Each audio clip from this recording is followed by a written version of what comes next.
दोस्तों इस वीडियो में बात करेंगे कुछ और अपकमिंग आईपीओस के बारे में। तो जल्द ही मार्केट में कुछ और आईपीओस आते हुए देखने को मिलेंगे।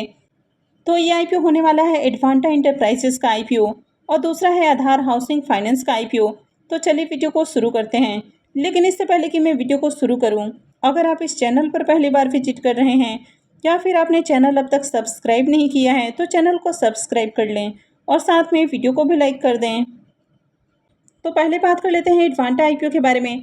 तो ये यूपीएल की सब्सिडरी कंपनी देखने को मिलती है और इसका जो आईपीओ है वो फाइनेंशियल 25 में ही आते हुए देखने को मिलेगा और कंपनी आईपीओ के जरिए 10 से 12% का स्टेक सेल कर सकती है। तो यूपीएल की बात करें तो ये ग्लोबल एग्रोकेमिकल मैन्युफैक्चरर और डिस्ट्रीब्यूटर कंपनी देखने को मिलती है और इसकी जो सब्सिडरी कंपनी है एडवांटा वो सीड्स बिजनेस में देखने को मिलती है।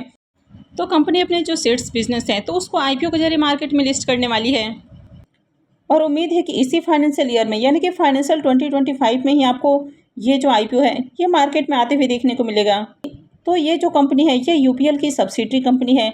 तो यूपीएल इस कंपनी में 10 से 12% का स्टेक सेल करने का प्लान कर रहा है, यानी कि आईपीओ के जरिए कंपनी जो अपनी हिस्सेदारी है उसको डाइल्यूट करने वाली है। तो कंपनी ने 26 मार्च को अपना डीआरएच भी फाइल किया है और कंपनी ने एक्सचेंज फाइलिंग में बताया है कि कंपनी 4,000 करोड़ रुपये से ज़्यादा का जो राइट इश्यू है वो लेकर आने का प्लान कर रही है। तो जैसे आप सबको पता है कि जब भी किसी कंपनी में शेयर होल्डर कोटा देखने को मिलता है तो उनकी जो पेरेंट कंपनी होती है तो अगर उनके शेयर्स होते हैं तो आपको कुछ उसमें बेनिफिट मिलता है। तो यहाँ पर भी जो राइट इश्यू होता है तो जिनके पास भी यूपीएल का शेयर होगा वे एडवांटा एंटरप्राइजेस के शेयर्स को डिस्काउंटेड प्राइस के ऊपर बाई कर पाएंगे।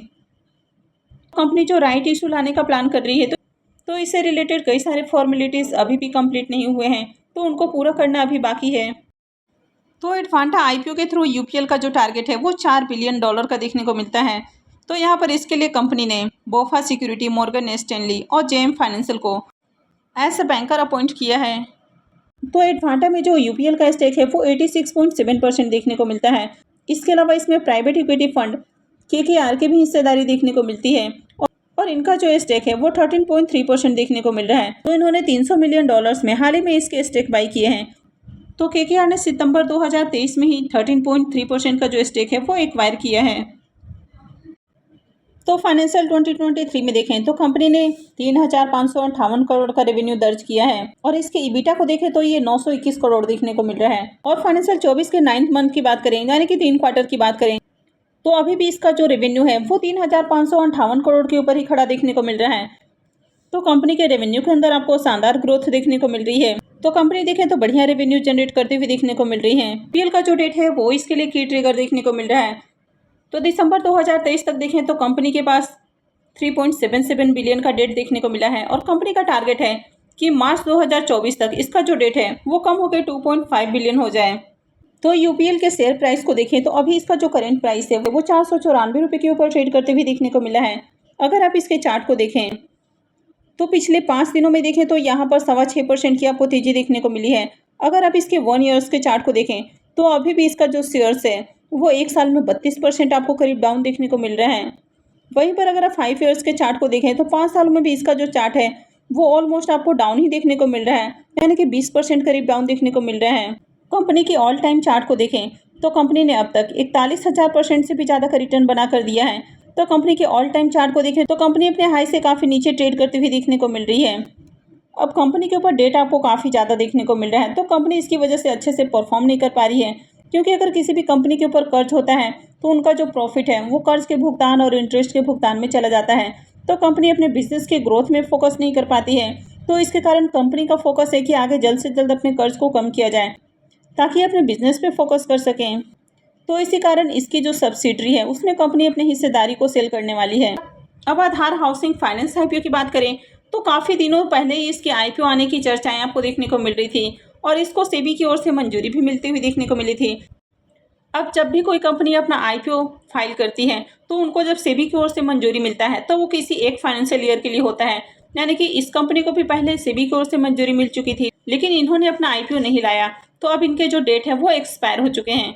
तो अगर कंपनी फिर से अपना आईपीओ लाने का प्लान करती है तो उनको फिर से आईपीओ के लिए सेबी के पास फिर से रीफाइल करना होता है। तो इस कंपनी ने भी फिर से सेबी के पास आईपीओ के लिए रीफाइल किया है, यानी कि अपने जो डीआरएचपी है उसको फिर से रीफाइल किया है और कंपनी यहाँ पर 5,000 करोड़ रुपए का आईपीओ लाने का प्लान कर रही है। तो यहाँ पर कंपनी जैसा कि आपने देखा कि 5,000 करोड़ रुपए के जो आईपीओ है वो लेकर आने वाली है, यानी कि आईपीओ का इशू साइज 5,000 करोड़ रुपए का होने वाला है। तो इसमें से जो 1,000 करोड़ रुपए हैं तो इनका आपको फ्रेश इशू देखने को मिलेगा और 4,000 करोड़ रुपए का ऑफर फॉर सेल होगा। कंपनी में ब्लैक स्टोन ग्रुप की भी हिस्सेदारी देखने को मिलती है और इसकी जो कंपनी है बीसीपी को वो अपनी हिस्सेदारी को सेल करने वाली है, यानी कि 4,000 करोड़ के जो शेयर्स हैं ये कंपनी अपनी हिस्सेदारी को सेल कर रही है। तो कंपनी ने जनवरी 2021 में सेबी के पास आईपीओ के लिए पेपर फाइल किए थे और इनको मई 2022 में सेबी की ओर से मंजूरी मिली, लेकिन फाइनेंशियल ईयर 2023 है वो खत्म हो चुका है। लेकिन फाइनेंशियल ईयर 2023 खत्म हो चुका है, तो ऐसे में अब इनको फिर से रिफाइल करना है और इसी कारण इनकी ओर से फिर से रिफाइलिंग होती हुई देखने को मिला है। तो कंपनी जो 1,000 करोड़ रुपए फ्रेश इशू के जरिए रेस करने वाली है तो उसका यूज़ कैपिटल रिक्वायरमेंट्स और जनरल कॉर्पोरेट पर्पस के ऊपर किया जाएगा। आधार हाउसिंग फाइनेंस में ब्लैक स्टोन की हिस्सेदारी 98.72% देखने को मिलती है और इनके पास कंपनी के 389.68 मिलियन शेयर्स हैं और बाकी का जो 1.8% का स्टेक है वो आईसीआईसी बैंक के पास देखने को मिलता है। तो इसमें आपको दो ही प्रोमोटर्स देखने को मिलते हैं, एक है ब्लैक स्टोन और दूसरा है आईसीआईसी बैंक। इस कंपनी के जो ओरिजिनल प्रोमोटर थे दीवान हाउसिंग फाइनेंस कॉरपोरेशन यानी कि DHFL, तो इन्होंने अपनी जो पूरी की पूरी हिस्सेदारी है वो बीसीपी टोप्को को सेल कर दी थी। तो इसी कारण कंपनी में जो मैक्सिमम स्टेक है वो आपको ब्लैक स्टोन का देखने को मिलता है और ये ब्लैक स्टोन की ही कंपनी है। तो इस आईपीओ के लिए ICICI securities, Citigroup global market India, Kotak Mahindra capital, Nomura finance, SBI capital, तो इन सबको ऐसा लीड मैनेजर अपॉइंट किया गया है। आधार हाउसिंग फाइनेंस के बिजनेस की बात करें तो ये जो कंपनी है ये अफोर्डेबल हाउसिंग लोन देते हुए देखने को मिलती है। अब जो गवर्नमेंट का स्कीम देखने को मिलता है पीएम आवास योजना, तो उसमें भी मिडिल क्लास फैमिली यानी कि जो लोअर मिडिल क्लास फैमिलीज़ हैं तो उनको अफोर्डेबल प्राइसेस पर घर दिया जाता है। तो ये कंपनी इस तरह की योजनाओं के लिए लोन फाइनेंस करती है। तो आगे भी अगर आपको जो बीजेपी की सरकार है वो आती हुई देखने को मिलती है तो इस कंपनी के बिजनेस में भी आपको बढ़िया ग्रोथ देखने को मिलेगी।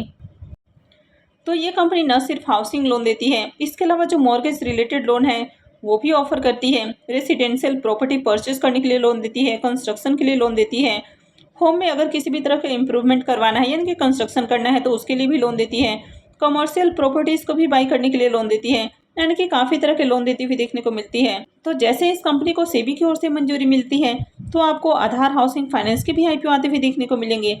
तो आगे भी इसी तरह की और भी अपडेट से जुड़े रहने के लिए चैनल से जुड़े रहें और चैनल को सब्सक्राइब करके रखें। और अगर आपने वीडियो को अब तक लाइक नहीं किया है तो वीडियो को भी लाइक कर दें और वीडियो को अंत तक देखने के लिए आप सबको बहुत बहुत धन्यवाद।